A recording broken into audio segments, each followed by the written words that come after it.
কারণ তুমি এই সনাতনের শাস্ত্র বাদ দিয়ে যখন ইসলামের শাস্ত্র অনুযায়ী চলতে যাবে, তখন তোমাকে তোমার সম্প্রদায় ঘৃণা করবে এবং তার মনের মধ্যে তোমার প্রতি ভুল ধারণা আসবে যে তাইলে ওই বিশ্ব জাকের মঞ্জিলে উনিকে নিয়ে গেছে বা উনি যাইতেছে, আস্তে আস্তে আস্তে আস্তে হিন্দু পথ থেকে সে ইসলামের পথে চলে যাবে। তখন আর তোমার সাথে সম্পর্ক সে রাখবে না, নিতা নিমন্ত্রণে তোমাকে ডাকবে না, কোনো কাজে তোমাকে শরীক করবে না, তোমার ডাকেও সে আসতে অনেক ইতস্ত বোধ করবে।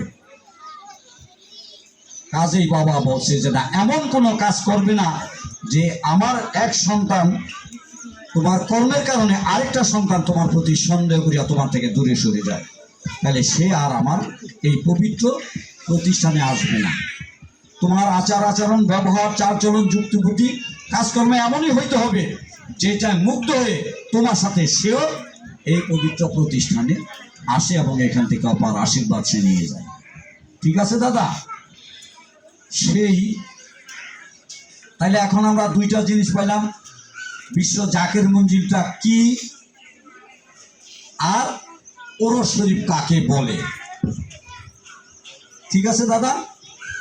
সেই ওরস শরীফ 2025-এর ফেব্রুয়ারি মাসে হওয়ারই সম্ভাবনা রয়েছে, কিন্তু কত তারিখ থেকে কত তারিখ পর্যন্ত এখনো সেটা ঘোষণা হয় নাই।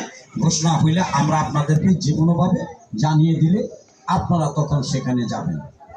তাহলে আমরা সেখানে কেন যাব? একটা শর্ত দিয়ে দিছি, ওখানে আপনার ধর্মের যেন কোনো অবমাননা না হয়, কোনো সর্বনাশ না হয়, এই জন্য আপনাকে আলাদা বেষ্টনী করে বাসস্থান দিয়ে দিচ্ছি।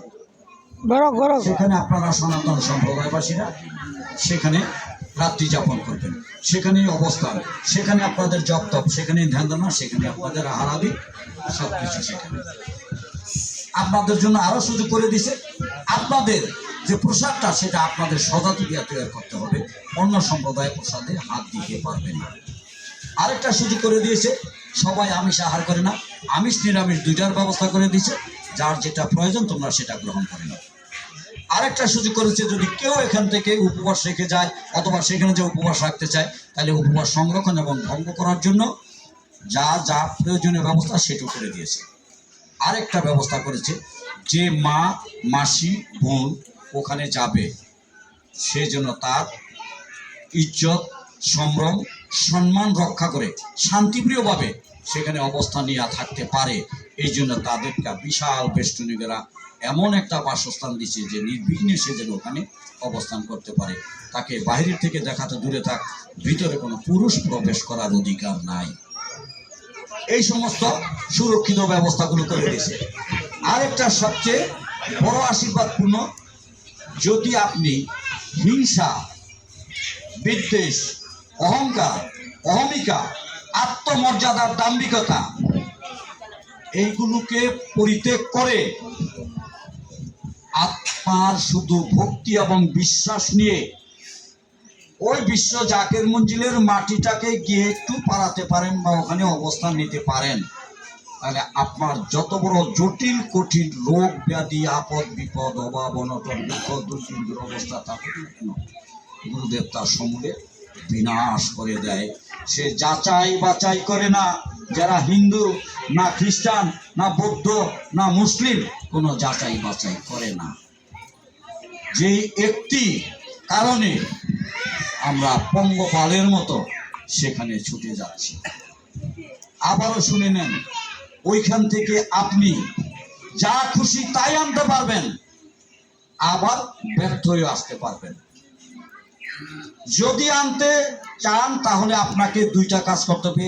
একটা হচ্ছে হিংসা, নিন্দা, অহংকার, অহমিকা, আত্মমর্যাদার দাম্ভিকতা, ষড়যন্ত্র, কুযুক্তি, কুবুদ্ধি, কুপরামর্শ, এইগুলো একেবারে সম্পূর্ণ গঙ্গায় বিসর্জন দিয়ে শুধু আপনি চোখের জল আর আপনার বিশ্বাসটুকু নিয়ে ওই মাটিতে গিয়ে একটুখানি স্পর্শ করলে আপনার যত বড় জটিল কঠিন রোগ ব্যাধি, আপদ বিপদ, অভাবনটন, দুঃখ দুর্দিন দুরবস্থা থাকে, যত রকমের সমস্যা থাকে, গুরুদেব সেটা সমূলে বিনাশ করে দেয়।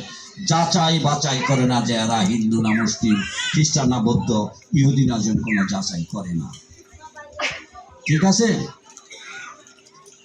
আরেকটা কথা যেটা আমি বলছি, ওখানে যাওয়া আসার মধ্যে দিয়ে হিন্দুই হোক আর মুসলিম হোক আর খ্রিস্টান হোক বৌদ্ধ হোক, তাদের সাথে এমন একটা সম্প্রীতি, এমন একটা ভাব তাদের সাথে গড়ে ওঠে যে আপনার যে কোনো বিপদে সেই জাকির ভাই জান প্রাণ উজাড় করে আপনাকে বিপদ রক্ষা করার জন্য উঠে পড়ে লেগে যায়।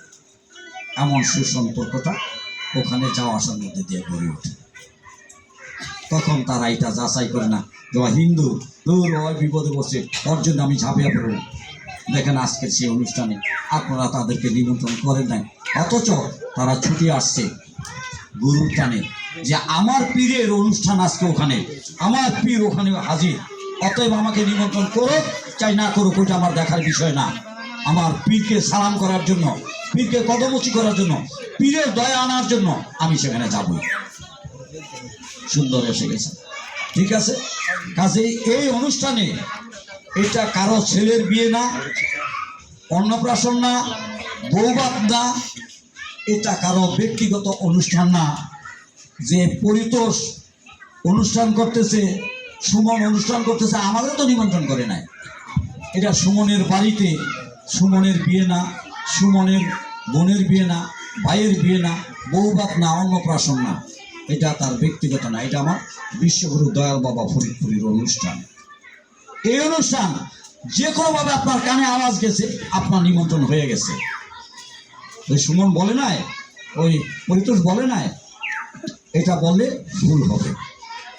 যদি আপনার আশীর্বাদ নেওয়ার প্রয়োজন থাকে যে আমার আশীর্বাদের দরকার, সমস্যামুক্ত হওয়া দরকার, বিপদমুক্ত হওয়া দরকার, তাইলে আপনি সুর করে আপনি অবশ্যই চলে আসবেন। ঠিক আছে দাদা। এইসব মন মানসিকতাগুলি ওইখানে যাওয়া আসার মধ্যে দিয়ে গড়ে